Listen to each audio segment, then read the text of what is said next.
বাদল একজন চাষি। তার যেটুকু জমি আছে তা চাষ করে কোনো রকমে সংসারটা চলে যায়। কিন্তু এবছর প্রচন্ড বৃষ্টিপাত হওয়ায় তার চাষের ফসল সব ডুবে নষ্ট হয়ে যায়। কদিন ধরে মুষলধারে যেমন বৃষ্টি নেমেছে তেমনি বজ্রপাত শুরু হয়েছে। এমনই একদিন সকালে বাদলের স্ত্রী বাদলকে বলল, তুমি কি গো, সে কবে থেকে বলছি মেয়েটা আমার চিংড়ি খেতে চাইছে, তুমি তো যেন কথাটা কিছুতেই কানে তুলছো না। কানে তুলেও আর কি বা করবো গিন্নি বলো, চিংড়ি মাছের যে দাম আর আমাদের যে অবস্থা, চিংড়ি খাওয়া মানে স্বপ্ন দেখা। তবু চেষ্টা করতে তো পারো একবার নাকি? মেয়েটা আমার রাতে না খেয়েই ঘুমিয়েছে। আচ্ছা, বৃষ্টিটা একটু কমুক, তারপর নদীতে গিয়ে দেখি কোনো চিংড়ি পাই কিনা। কিছু সময় পর বৃষ্টি কম হলে বাদল তার স্ত্রীকে ডেকে বলল, গিন্নি, ও গিন্নি, ঘর থেকে জালটা এনে দাও দেখি। বাইরে বৃষ্টিটা তো কমলো, এইবার নদী থেকে ঘুরে আসি। এই নাও তোমার জাল, তুমি ফিরে এলেই দুপুরে রান্নাটা বসাবো, বুঝলে? যদি কিছু চিংড়ি পাও তবে আর চিংড়ি মাছের বড়া তুলবো, আর সাথে খিচুড়ি। আচ্ছা আচ্ছা, বেশ।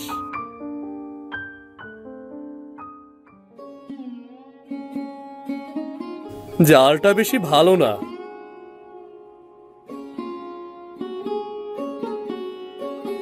জালটা বরং এখানেই ফেলি। বাদল বেশ কিছু সময় নদীতে জাল ফেলল, কিন্তু তার জালে কোনো মাছ উঠল না। না, একটা চিংড়িও তো জালে বাঁধলো না। বাড়িতে গিয়ে মেয়েটাকে এবার কি বলবো? এই শেষ আরেকবার জালটা ফেলে দেখি তো। না, এবারও একটা মাছও জালে আসলো না। সেই সকাল থেকে জালটা টানছি। হায় সৃষ্টিকর্তা, তুমি তো একটা চিংড়ি অন্তত মেয়েটার জন্য জালে দিতে পারতে।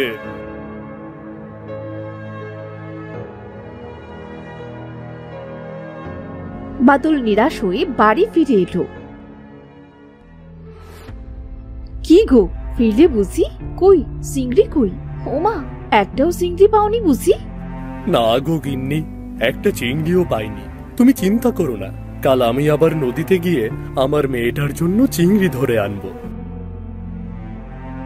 না বাবা, আমার আর চিংড়ি মাছ লাগবে না। তোমার আগে অনেক টাকা হোক, তারপর না হয় আমরা রোজ চিংড়ি খাবো। কিরে দাদা, বাবাকে বল না। হ্যাঁ বাবা, তোমার কষ্ট করে নদীতে আর চিংড়ি ধরতে হবে না। তুমি ভিজে কাপড় ছেড়ে শুকনো কাপড় পরে ঘরে এসো।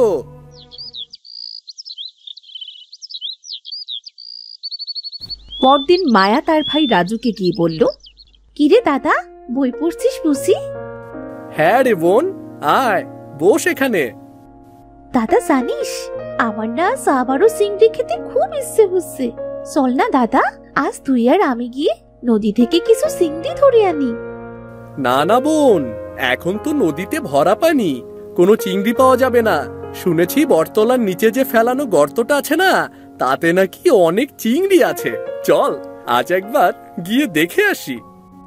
আচ্ছা দাদা চল, তবে মাকে কিন্তু বলা যাবে না, বললে তো যেতে দেবে না। চুপি চুপি বের হতে হবে। তারা দু ভাই বোন বাড়ি থেকে বের হয়ে রাস্তা দিয়ে হাঁটতে লাগলো।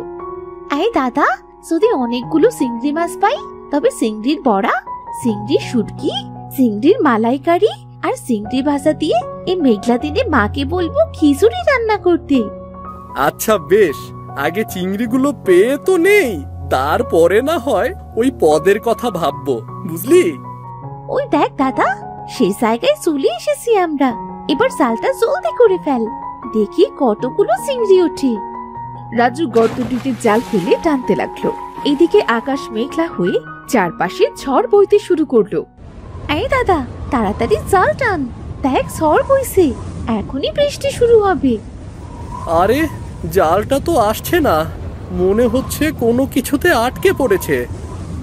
এবার কি হবে দাদা? দেখ বৃষ্টি নামা শুরু করলো যে। এই তো জালটা ছাড়ানো গেছে, তাড়াতাড়ি চল বোন, ওই বট গাছের নিচে গিয়ে দাঁড়াই।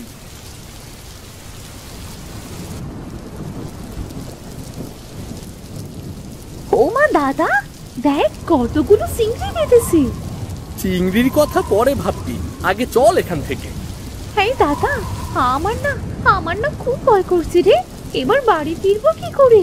চারপাশ দিয়ে অন্ধকার হয়ে এলো। এমনি শুনেছি বটগাছে নাকি ওনারা থাকে। যদি সত্যি সত্যি এবার নেমে আসে। ওনারা মানে ভূতের কথা বলছিস নাকি? হ্যাঁ দাদা, ওদের নাম নিস না।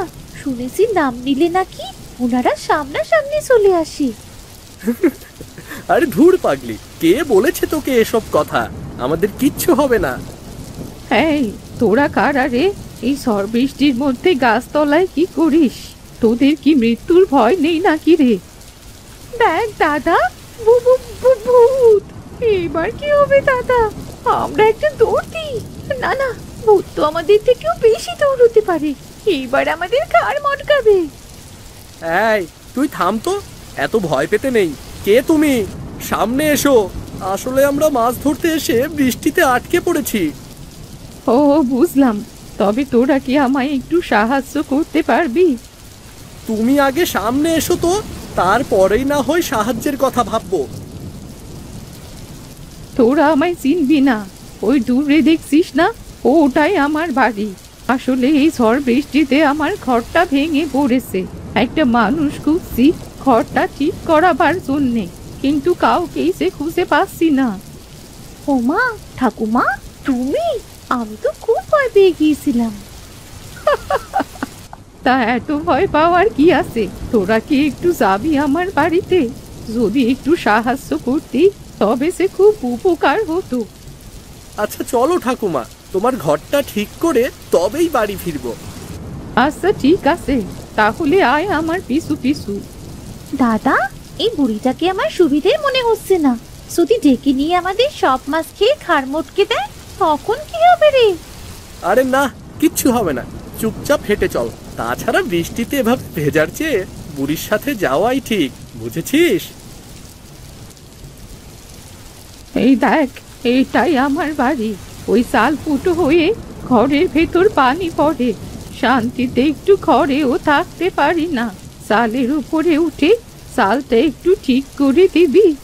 হ্যাঁ ঠাকুমা, দাঁড়াও, আমি এক্ষুনি তোমার ঘরের চাল ঠিক করে দিচ্ছি। ঠাকুমা, এবার দেখো তো তোমার ঘরে জল পড়ে কিনা। একদম ঠিক আছে, আর কোনো পানি পড়ছে না। এবার নেমে আয় রে, খুব বড় উপকার করলি বাসা। আয় ঘরে আয়। দাদা, বৃষ্টি তো এখনো থামছে না। বাইরে খুব বৃষ্টি আর বজ্রপাতও হচ্ছে। এবার কি করে বাড়ি ফিরবো? এই ঝড় বৃষ্টির ভেতরে বাড়ি যাবে কিভাবে? বৃষ্টি থামলে তবেই বাড়ি ফিরিস। তোদের দুজনার মতো আমারও নাতি নাতনি আছে। ওরা তো আমার কাছে থাকে না, অনেক দূরে থাকে। তবে ওরা মাঝে মাঝে বেড়াতে আসে। ও বুঝলাম এবার। আচ্ছা ঠাকুমা, তুমি কি বাড়িতে একাই থাকো নাকি? একা নয় তো আমার সাথে কে থাকবে শুনি? আপন বলতে যে আমার কেউ নেই। তোমার একা থাকতে ভয় করে না? ভয়? ভয় আবার কিসের? আমার ওসব ভয় টয় করে না। সারাদিন ধরে তোদের সাথে জমিয়ে গল্প করবো ক্ষণ। ঠাকুমা, জালটা তবে এখানে রাখলাম গো। যা রেখে যা, আর আমিও আমার হাতের কাজটা সেরে নিই।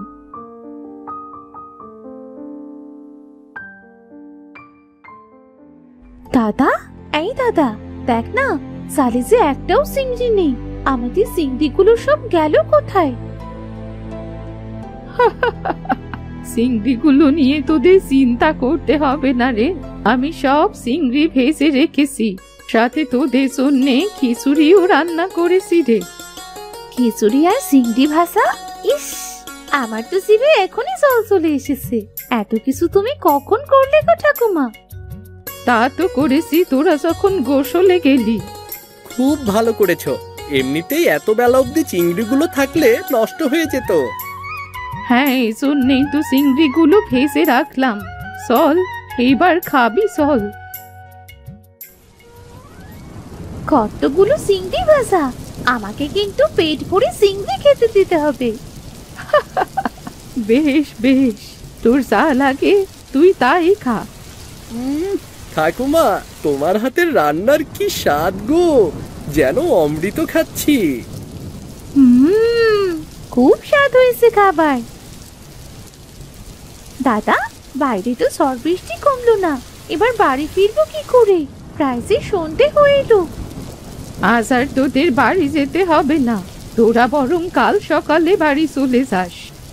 কিন্তু মা বাবা যে বড্ড চিন্তা করবে। সে একটু করুক, কাল সকাল সকাল উঠে বাড়ি ফিরে যাস।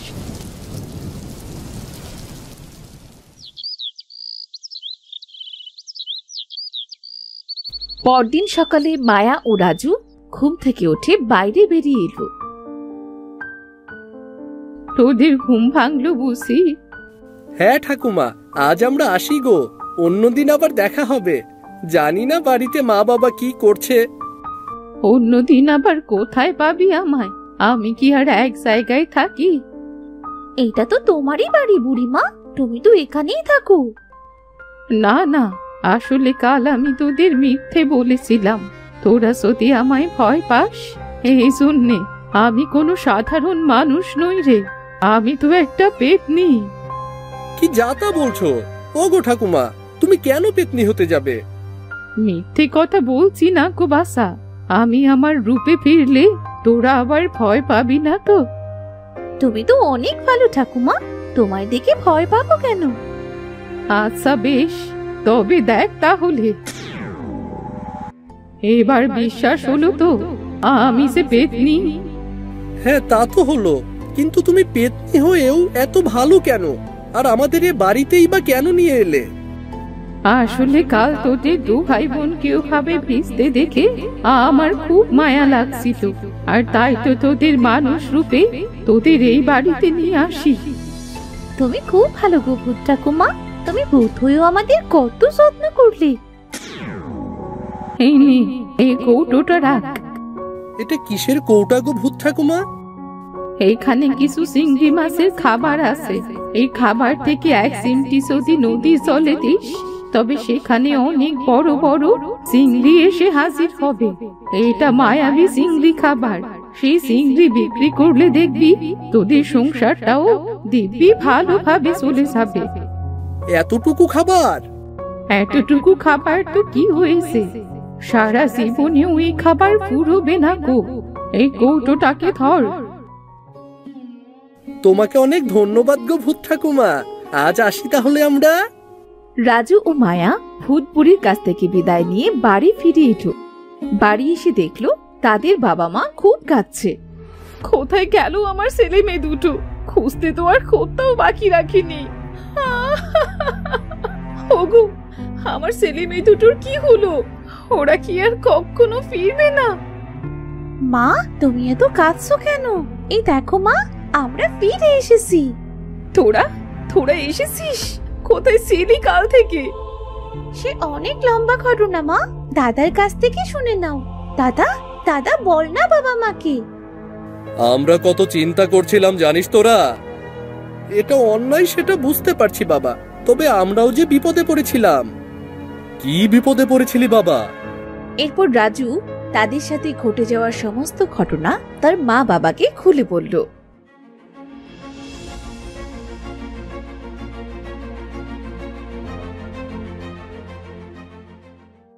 ইস, যদি তোদের কিছু হয়েছে তো তাহলে কি করতাম আমরা? কিছু হয়নি তো মা। বাবা, চলো না বাবা, নদীতে এই খাবারগুলো দিয়ে দেখি কতগুলো চিংড়ি আসে। হ্যাঁ চল, যদি দুটো চিংড়ি পাওয়া যায় তবে বিক্রি করে কিছু প্রয়োজনীয় জিনিস কিনতে পারবো। চল না। আমাকেও তোমাদের সাথে নিয়ে চলো, অমন দৃশ্য দেখার সে তর সহ্য হচ্ছে না। তারা সবাই মিলে নদীর ধারে গেল। রাজু সেই কৌটো থেকে এক চিমটি খাবার নদীর জলে দিতেই সেখানে চিংড়ি মাছে কিলবিল করতে লাগলো। হ্যাঁ তো চিংড়ি, মা গো মা, এ যেন মনে হচ্ছে নদীর সব চিংড়ি এখানে এসে হাজির হয়েছে। এরপর বাদল ও রাজু একে একে সব চিংড়ি ধরে বাড়ি নিয়ে এলো। বাবা গো বাবা, এত বড় চিংড়ি, এত বড় চিংড়ি তো আমি কখনো দেখিনি।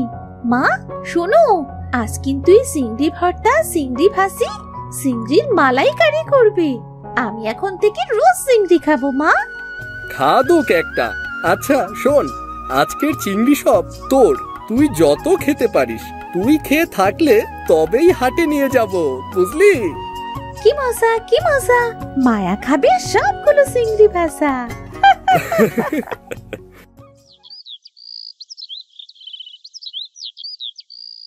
এরপর থেকে বাদল ও রাজু একসাথে চিংড়ি ধরে তা হাটে বিক্রি করত। দেখতে দেখতে তাদের সমস্ত অভাব দূর হয়ে গেল এবং তারা সবাই সুখে শান্তিতে বসবাস করতে লাগলো।